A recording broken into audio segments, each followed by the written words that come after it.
Genesis Kapitulo 4 versikulo 17 hanggang 20.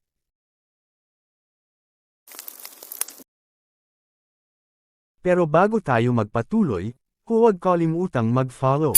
Dahil sa pag-follow mo, mas ginaganahan kaming gumawa ng mas marami pang content para sa inyo.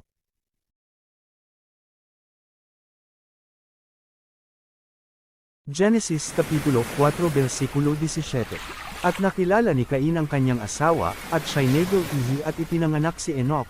At siya'y nagtayo ng isang bayan at tinawag ang bayan ayon sa pangalan ng kanyang anak, Enoch. Genesis Kapitulo 4 versikulo 18. At naging anak ni Enoch si Irad, at naging anak ni Irad si Mahujael, at naging anak ni Mahujael si Metusael, at naging anak ni Metusael si Lamech. Genesis Kapitulo 4 versikulo 19. At si Lamech ay nag-asawa ng dalawa, ang pangalan ng isa'y Ada, at ang pangalan ng ikalawa ay Zillah.